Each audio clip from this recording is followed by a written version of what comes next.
चाहे कुंवारे मर जाना, लेकिन इन 3 लक्षणों वाली स्त्रियों से कभी विवाह मत करना। नमस्कार दोस्तों, स्वागत है आप सभी का पुनः आपके अपने YouTube चैनल ज्योतिष ज्ञान पर। प्रिय दर्शकों, इस वीडियो में आपके लिए लेकर के आए हैं एक ऐसी कहानी जिसमें आपको बताया जाएगा कि अपनी जिंदगी में कुंवारे मर जाना, लेकिन इन 3 लक्षण वाली स्त्रियों से हमेशा बचकर के रहना और इनसे कदापि विवाह मत करना। कभी जिंदगी में आप परेशान नहीं रहेंगे मित्रों।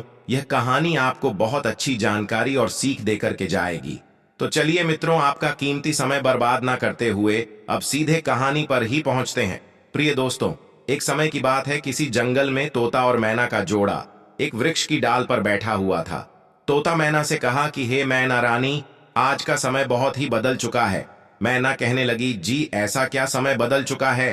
तब टूटा कहता है कि है मैना रानी, समय इतना बदल गया है कि आजकल की स्त्रियां और आजकल की लड़कियां बहुत ही स्वार्थी बन चुकी हैं, क्योंकि स्त्रियां अपने स्वार्थ के लिए कुछ भी करने के लिए तैयार हो जाती है। जो काम उन्हें कदापि नहीं करना चाहिए वो स्वार्थ के प्रति स्त्रियां कर बैठती हैं। मेला कहती हैं कि पी जी, मैं तुम्हारी बात से सहमत नहीं हूं। स्त्रियां कैसे स्वार्थी हो सकती हैं? आप हमारी नारी जाति की बुराई कर रहे हैं। तोता कहता है, नहीं मैं ना, तुम हमारी बात पर विश्वास करो। तब मैना कहती है, नहीं स्वामी, मैं तुम्हारी बात पर विश्वास नहीं कर सकती हो। तब टूटा कहता है, ठीक है ना, जब तुम्हें विश्वास नहीं है तो आइए हम आपके लिए एक कहानी सुनाते हैं, और इस कहानी को सुनने के साथ साथ तुमको यह विश्वास हो जाएगा कि तुम्हारी नारी जाति कितनी स्वार्थी बन चुकी है और अपने स्वार्थ के लिए कितने गलत गलत काम करने के लिए तैयार हो जाती है। दोस्तों, तभी मैना कहती है, ठीक है स्वामी, पहले आप वह कहानी सुनाई है और सिद्ध करके बताइए कि हमारी नारी जाति स्वार्थी है या नहीं है। दोस्तों, तब वह टूटा अपने मैना रानी को वह कहानी सुनाता है। तोता कहता है, हे मैना, एक समय की बात है, किसी नगर में 3 दोस्त रहते थे। एक राजा का लड़का था जो राजकुमार था, एक बनिया का लड़का था और एक साहूकार का लड़का था। 3 दोस्त थे, तीनों में बहुत गहरी दोस्ती थी, क्योंकि वह तीनों साथ साथ पढ़े थे और साथ ही साथ बड़े भी हुए थे। राजा का जो लड़का था, जो राजकुमार था, उसकी शादी भी हो चुकी थी।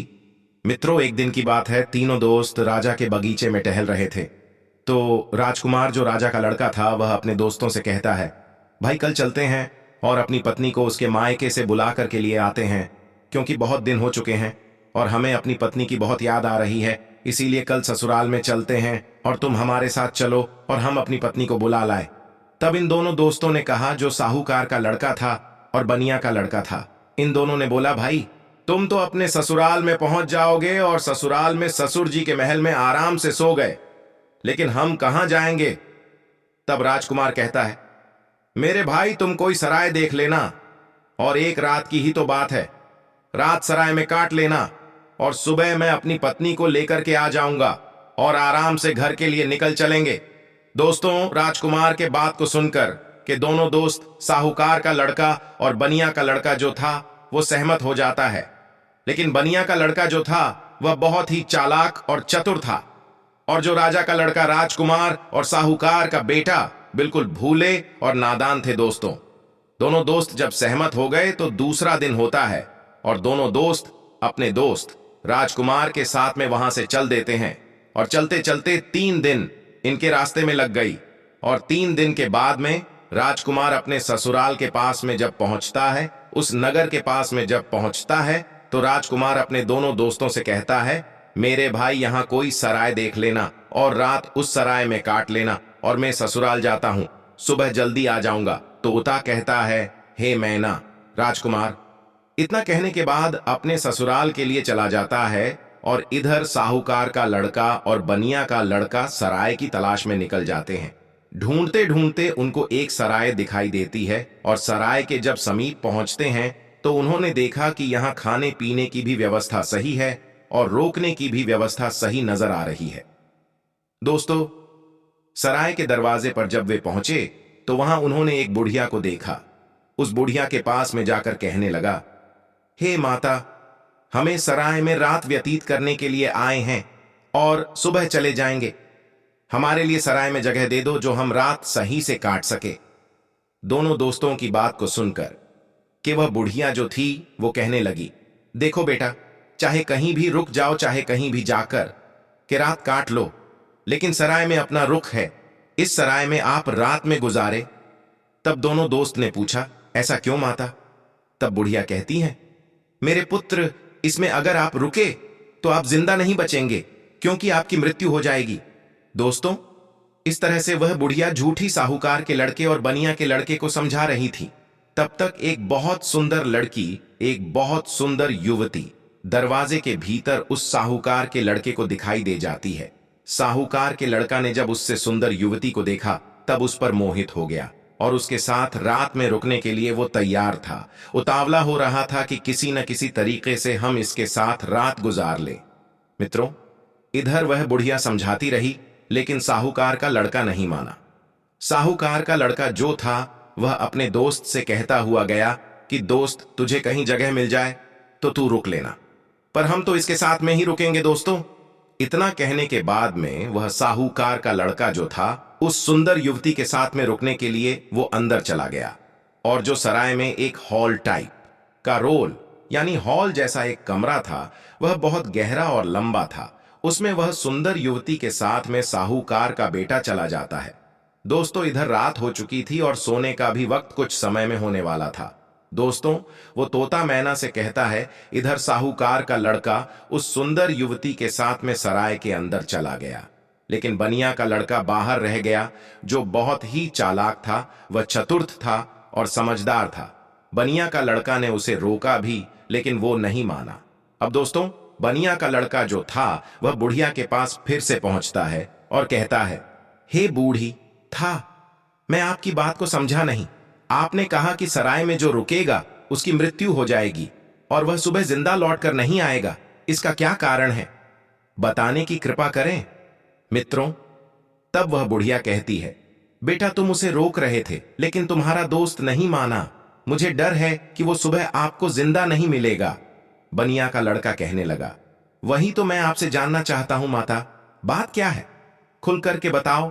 तब बुढ़िया ने कहा, बेटा, ये जो सुंदर युवती आपके दोस्त ने देखी, जिसके साथ में वह अंदर चला गया, यह सुंदर युवती जो है, यह एक वैश्य है और नागिन है। यह रात में अपना रूप बदल लेती है और जिसके साथ यह रात में रुकती है उसी को डस लेती है और उसको मार देती है। इसलिए हमको डर है, क्योंकि जो भी गया वो जिंदा लौट करके नहीं आया। तोता मैना से कहता है, बनिया का लड़का यह सुनकर के घबरा गया और कहने लगा, हे बूढ़ी माता, हमें कोई रास्ता बताओ जिससे हम अपने दोस्त की जान बचा सके।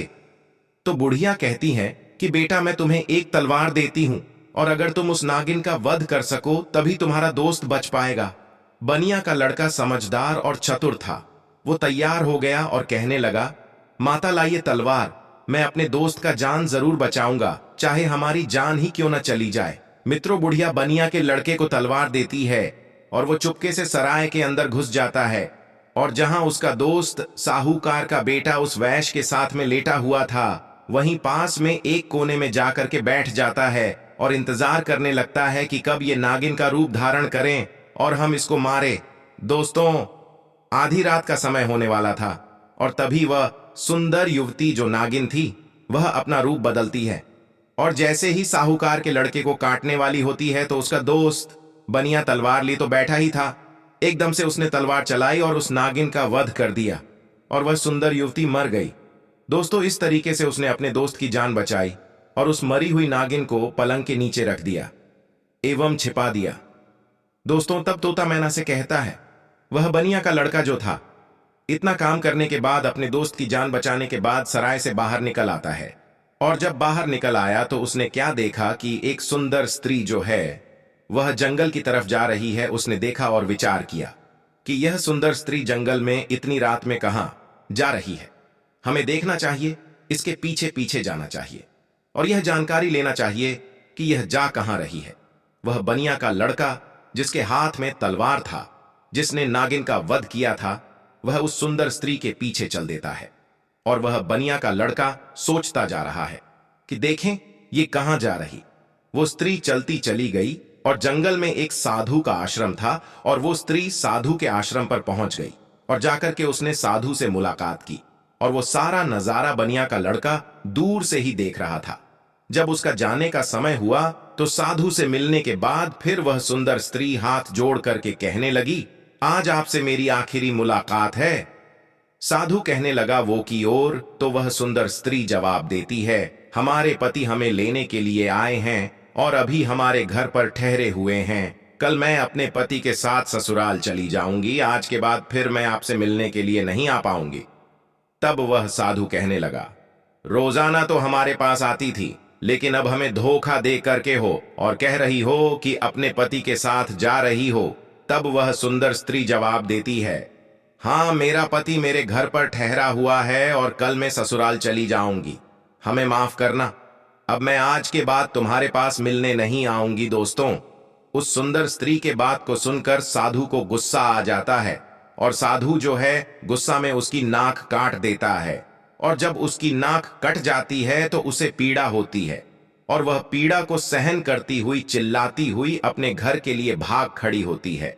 इधर दोस्तों, वह बनिया का लड़का सारी बातें सुन रहा था और यह नजारा देख रहा था। उस बनिया के लड़का को बहुत गुस्सा आ गया और उसने गुस्से में साधु को मार दिया, उसकी हत्या कर दी और उसको मार करके वहां से तुरंत वे जल्द देता है और आगे चल करके एक मंदिर था और उसी मंदिर में जाकर के छिप कर भीतर बैठ गया।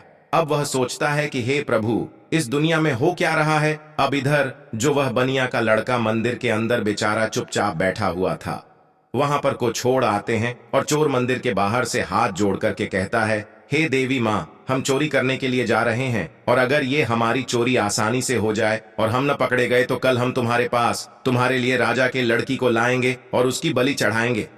इतना कहने के बाद में वह चोर अपनी चोरी करने के लिए चले जाते हैं और जो अंदर बनिया का लड़का बैठा था, उसने जब चोरों की बात को सुना तो उसके पैरों तले जमीन खिसक गई और वो कहता है, यह क्या है, यहां भी एक हत्या होने वाली है। हे प्रभु, ये हो क्या रहा है। दोस्तों, वो बनिया का लड़का विचार करता है, चाहे कुछ भी हो जाए लेकिन मैं राजा की लड़की की हत्या नहीं होने दूंगा। ये सोच करके वह मंदिर में बैठा रहा। इधर दोस्तों क्या हुआ कि वह स्त्री जो थी, जिसकी नाक साधु ने काटी थी, वह अपने घर पर पहुंची और उसने रोना धोना बंद किया। बाकी पीड़ा तो सता रही थी। उसने विचार किया, अगर सुबह लोग हमको देखें तो पता नहीं, न जाने मेरे बारे में क्या कहेंगे। हम शर्म से अपना सर नीचा झुकाना पड़ेगा। क्यों ना हम अपने पति को फंसा दें और यह कह दें कि हमारे पति ने मेरी नाक काट ली। तो वही हुआ। सवेरा होने वाला था और जैसे ही थोड़ा प्रकाश होने को था, तभी वो चिल्लाने लगी और कहने लगी कि देखिए देखिए, हमारे पति ने हमारी नाक काट ली। दोस्तों, घर वाले जो थे वह एकदम से भाग करके आते हैं और उसके पति को बंदी बना लेते हैं। जो राजकुमार था, जो राजा का लड़का था, उसको पकड़ लेते हैं और पकड़ करके वहां से राजा के सामने पेश कर देते हैं। राजा वो सारा वृतांत जान करके उसको जेल में डाल देता है। तब तोता मैना से कहता है, हे मैन रानी, अब आगे सुनिए क्या हुआ। इधर पूरा दिन व्यतीत हो गया। उसका दोस्त जो बनिया था, उसने पूरा दिन इधर उधर बैठ करके काट लिया और जब रात हो गई तब उसी मंदिर में जाकर के छिप करके बैठ गया, क्योंकि उसे मालूम था कि ये चोर राजा के लड़की को पकड़ करके जरूर लाएंगे, उसकी हत्या जरूर करेंगे, लेकिन मैं उसकी हत्या नहीं होने दूंगा। जब रात हो गई तो मंदिर में जाकर के तलवार लेकर के छिप कर बैठ गया और इधर आधी रात जब होती है तभी वह चोर राजा के लड़की को पकड़ करके लाते हैं और मंदिर के बाहर बैठ जाते हैं। कुछ देर बैठ के बातें करते हैं और कहते हैं, देवी मां ने हमारी बातें सुन ली है, कितनी बढ़िया हमें चोरी करवा दी। अरे भी नहीं गए और बहुत मालदार भी बन जाएंगे क्योंकि हमने बहुत माल लूटा है। इस तरीके के बातें कुछ देर करते रहे। फिर उनमें से एक बोला, देख भाई, अब उस लड़की को जल्दी ले जाएं और देवी मां के सामने उसका सिर काट देना और उसकी बलि चढ़ा देना। तो दोस्तों, उन चोरों में से एक चोर जो था, वो राजा की लड़की को पकड़कर के अंदर मंदिर में प्रवेश करता है और देवी मां की जहां पर मूर्ति थी वहां पर ले जाता है और उस लड़की का सिर काटने के लिए जैसे ही वह चोर जाता है तो बनिया का लड़का तो वहां तैयार ही बैठा हुआ था और वह चोर राजा के लड़की का सिर नहीं काट पाया, उसकी बलि नहीं चढ़ पाया, क्योंकि उससे पहले ही बनिया के लड़का ने उस चोर को मार दिया और चोर को मार करके उसकी लाश को एक बगल में रख दिया। इधर दोस्तों, उन चोरों में से एक चोर कहता है, देख भाई, वह हमारा एक साथी गया है, वह लौट करके नहीं आया है। अरे तू ऊर्जा और देख कर किया कि उसने बलि चढ़ा पाई या नहीं चढ़ पाई। दोस्तों ऐसे ही दूसरा छोर जो है, जैसे ही मंदिर में प्रवेश करता है तो वह बनिया लड़का तैयार बैठा हुआ था, उसने उसको भी मार दिया। कहने का मतलब यह है कि इसी तरीके से उस बनिया के लड़के ने जितने भी चोर थे सारे चोरों को मार दिया और उस राजा की लड़की की रक्षा की। जब सारे चोरों को मार देता है तब वह लड़की निर्भय हो जाती है और उसके बाद में वह बनिया का लड़का राजा की लड़की से कहता है कि चलो हम तुम्हारे घर तक तुम्हें छोड़ देते हैं। दोस्तों राजा की लड़की घबराई हुई थी, उस बनिया के लड़के के साथ में चल देती है और इधर राजा की जो लड़की थी वह बनिया के लड़के से प्रेम करने लगी और कहने लगी कि हम तुमसे विवाह करना चाहते हैं। दोस्तों बातों ही बातों में वो लोग राजा के घर तक पहुंच गया और घर के दरवाजे पर जैसे ही पहुंचा तो बनिया का लड़का ने मना कर दिया, नहीं, मैंने तुम्हारी रक्षा की है, इसका मतलब यह नहीं है कि मैं तुमसे विवाह करो, मैं ऐसा कदापि नहीं कर सकता। राजा की लड़की को गुस्सा आ गया और कहने लगी, अगर आप हमारे साथ शादी नहीं करेंगे तो मैं आपको जेल में डलवा दूंगी। बनिया का लड़का कहने लगा, जैसी आपकी मर्जी, लेकिन मैं शादी नहीं करूंगा। दोस्तों तभी राजा की लड़की दरवाजे पर चिल्लाती है और कहती है, बचाव, ये हमको पकड़ करके ले जाना चाहता था और ये हमारी इज्जत लूटना चाहता था। दोस्तों राजा की लड़की को चिल्लाते हुए सैनिकों ने देखा तो सैनिकों ने भाग करके उस बनिया के लड़के को पकड़ लिया और राजा के सामने पेश कर दिया और कहा कि राजा साहब, ये तुम्हारी लड़की की इज्जत लूटना चाहता था, ये आपकी लड़की को पकड़ करके ले जाना चाहता था। वह तो आपकी लड़की चिल्लाने लगी इसलिए मैंने बचा लिया, अगर वो नहीं चिल्ला पाती तो यह आपके लड़की की इज्जत के साथ खिलवाड़ कर देता। दोस्तों ये सुनने के बाद राजा को क्रोध आ गया और उसने पकड़ करके उस बनिया के लड़के को जेल में डाल दिया, जहां उसके दोनों दोस्त भी मौजूद थे, जो साहूकार का लड़का था और राजा का लड़का था, वो दोस्त भी उसे मिल गए। साहूकार के लड़का को सराय वालों ने पकड़वा दिया क्योंकि इसने एक वैश्य व सुंदर युवती का वध किया, इसलिए वह भी वहां जेल में मौजूद था। अब तीनों दोस्त जेल में जाकर के मिल जाते हैं और एक दूसरे के साथ में वहां बैठ जाते हैं। इधर दोस्तों अगला दिन हुआ और वो राजा दरबार में तीनों को बुलाता है, जिन तीनों को राजा ने पकड़ करके जेल में बंद किया था, और उन्हें सजा सुनाने के लिए तैयार हो जाता है। दरबार लगा हुआ था और राजा ने जो साहूकार का लड़का था जिसने वैश्य का वध किया था उसे अपने पास बुलाया और उससे कहा कि क्यों रे, तेरा क्या नाम है, कहाँ का रहने वाला है। तब वह लड़का कहने लगा कि मैं साहूकार का बेटा राजा। कहने लगा, ये बता तूने वैश्य का वध क्यों किया, उसे क्यों मारा। अब दोस्तों उस साहूकार के लड़का को कुछ मालूम ही नहीं था जो वो राजा को बता सकता। उसे नहीं मालूम था कि वैश्य का वध किसने किया। वैश्य का वध साहूकार के लड़का ने किया नहीं था। जो उसे मालूम होता राजा ने फिर पूछा, चुपचाप क्यों खड़ा है, बता कि तूने उस वैश्य का वध क्यों किया। दोस्तों तब वो साहूकार का लड़का तो नहीं बोल पाया, लेकिन जो बनिया का लड़का था वो कहने लगा, महाराज क्षमा चाहता हूं जो बीच में हमको बोलना पड़ रहा है, इसे कुछ मालूम नहीं है, इसमें वैश्य का वध नहीं किया क्योंकि वैश्य का वध मैंने किया है। राजा कहने लगा, तो बता तूने क्यों किया, बात क्या है। तब दोस्तों वो बनिया का लड़का कहता है, हे महाराज, हम अपने दोस्त के साथ में इसी साहूकार के लड़का के साथ में सराय में रुकने के लिए एक रात गुजारने के लिए गए थे और एक बूढ़ी मां ने मना किया था इसके अंदर नहीं रुको, क्योंकि जो रुकेगा वो सुबह जिंदा नहीं बचेगा। लेकिन यह हमारा दोस्त नहीं माना और उसने सुंदर वैश्य को देखकर कि रात को करने के लिए अंदर सराय में चला गया। मुझे उस बुढ़िया के द्वारा मालूम हुआ कि यह नागिन है और यह नागिन का रूप में आकर के इसको डस लेती, इसलिए तब मैं तलवार को लेकर के अपने इस दोस्त की जिंदगी बचाने के लिए जहां यह पलंग पर वैश्य के साथ सोया हुआ था वहीं एक कोने में जाकर के बैठ गया। और जैसे ही उस वैश्य ने रूप बदला और नागिन बंद करके हमारे दोस्त को डसने के लिए तैयार हुई, मैंने तुरंत उसको मार दिया। अगर आपको विश्वास नहीं है तो जहां पलंग पड़ा हुआ है उसके नीचे हमने मरी हुई नागिन रख दी है, आप देख लीजिए दोस्तों। तब राजा ने सैनिकों को भेजा और वहां सैनिकों ने जाकर के वहीं मरी हुई नागिन पाया और आकर के सारी बात राजा को बताया कि सत्य बात है।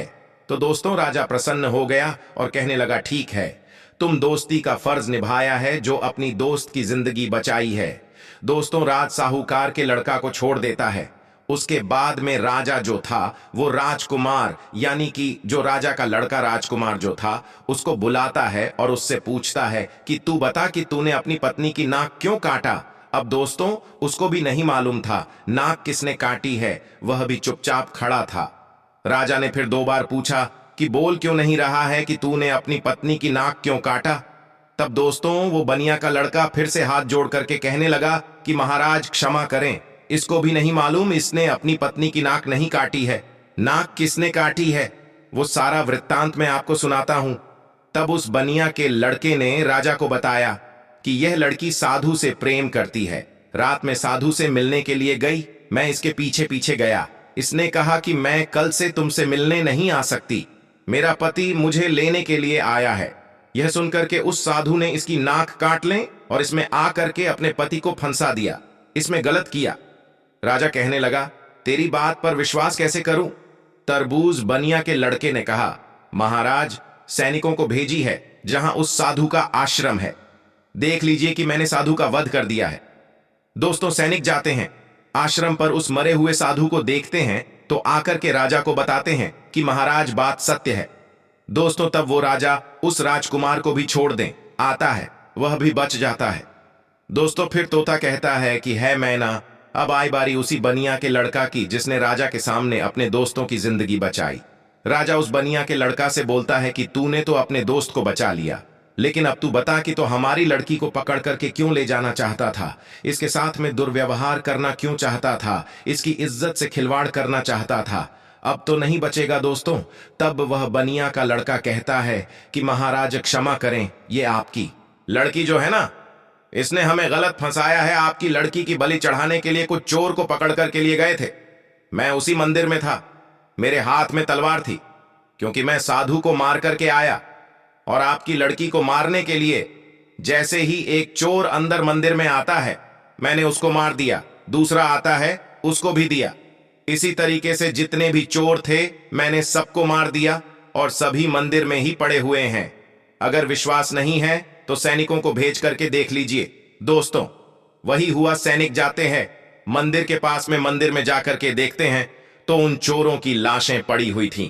तो सैनिकों ने आकर के सारी बात राजा से कही कि महाराज बात सत्य है, आपकी लड़की की रक्षा इसने की है, इसमें इज्जत से खिलवाड़ नहीं किया और न ही इज्जत लूटने की कोशिश की है।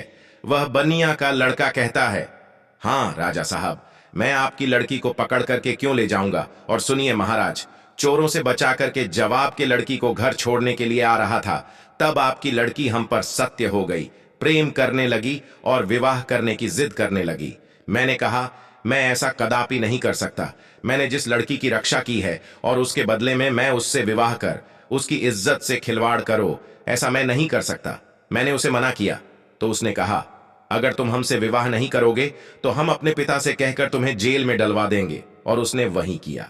बनिया के लड़के के बात को सुनकर के राजा जो था उसका चेहरा शर्म से नीचे झुक जाता है, और तब उसने बनिया के लड़के को आजाद कर दिया और माफी मांगी कि जाओ बेटा तुम आजाद हो, तुम्हारी गलती नहीं है। इस तरीके से वह बनिया का लड़का जो था अपने दोनों दोस्तों को बचा लेता है और खुद भी बच जाता है, और तीनों दोस्त हंसते हंसते अपने नगर में चले आते हैं और आराम से फिर वही रहने लगते हैं। तो दोस्तों अब वो तोता कहता है कि है मैंने देख लिया, इस तरीके से नारी जाति स्वार्थी बन चुकी है और अपने स्वार्थ के लिए गलत से गलत काम के लिए तैयार हो जाती है। अब उस गलत काम के लिए चाहे कुछ भी करना बड़े, चाहे कितने भी कष्ट झेलना पड़े, चाहे किसी के भी जिंदगी से खिलवाड़ क्यों ना करना पड़े, लेकिन ऐसी स्त्रियां नहीं मानती हैं दोस्तों। अपने पिया तोता की बात को सुन करके मैना जो है वह चुप हो जाती है। उसके बाद में तोता कहता है हे मैना रानी, इसीलिए तो मैं सोचता हूं कि चाहे भूखे मर जाना, लेकिन इन 3 लक्षणों वाली स्त्रियों से कभी विवाह मत करना। तोता समझाता है कि 3 लक्षणों वाली स्त्रियां यह है, पहली वो जो पति होकर के भी पर आए, पति से हित करें और पर आए पति से छुप छुप कर मिलने के लिए जाएं, अपने पतिव्रता धर्म को भूल जाएं और उसके साथ में हवस का शिकार बन जाए, तो ऐसी से हमेशा बचना चाहिए और ऐसी स्त्रियों से दूर रहना चाहिए। और दूसरी स्त्री वो है जो एक स्त्री तो है लेकिन वेश्यावृत्ति की तरह जिंदगी गुजार रही है, नागिन की तरह रह रही है। अब उसे अपनी हवस के इच्छा पूर्ति के लिए चाहे अपने पति का ही कत्ल क्यों न करना पड़े, लेकिन वह कर बैठती है और नागिन की तरह अपने थी को दर्ज करके उसे मार डालती है। तो ऐसी वेश्यावृत्ति के लक्षण वाली जो स्त्रियां हैं इनसे दूर रहना चाहिए, इनसे कदापि विवाह करने की इच्छा नहीं रखना चाहिए। और तोता बोला, ही महीना तीसरी स्त्री वो है जिसकी जान अगर कोई बचाए और अगर वह मरने के लिए जा रही हो और उसकी अगर कोई जान बचा लें और ऐसे में वे मददगार को ही झूठा फंसा दें और उसी मददगार से विवाह की इच्छा करें, उसी से दुर्व्यवहार करने की इच्छा करें और फिर उसको झूठा फंसा करके उसको मार वाड़ डालें या उसे जेल में बंद करवा दें या उसे सजा दिलवा दें, तो ऐसी स्त्रियों से भी हमेशा बच के रहना चाहिए। का कोई भरोसा नहीं है कि किस वक्त तुम्हारी जिंदगी को ले बैठे। तो दोस्तों, मेरे कहने का तात्पर्य यह है कि यह कहानी हमें यही सिखाती है कि चाहे जीवन में कुमार मर जाना, लेकिन इन 3 लक्षणों वाली लड़कियों से हमेशा दूर रहना, बचकर रहना। कभी जिंदगी में फंसे नहीं और कभी जिंदगी में दुखी नहीं रहोगे और तुम्हें कभी भी जिंदगी में रोना भी नहीं पड़ेगा और पछताना भी नहीं पड़ेगा। तो प्रिय मित्रों, कैसी लगी आपको यह कहानी? अगर कहानी अच्छी लगी है, पसंद आई है, तो कमेंट बॉक्स में जरूर बताना और हो सके तो अपने मित्रों को भी शेयर करना और हमारे चैनल को सब्सक्राइब अवश्य करना। और दोस्तों, सच्ची श्रद्धा से कमेंट में जरूर लिखें, जय श्री राम, जय हनुमान। साथ ही देवों के देव हर हर महादेव सदैव आप पर अपनी कृपा बनाए रखें।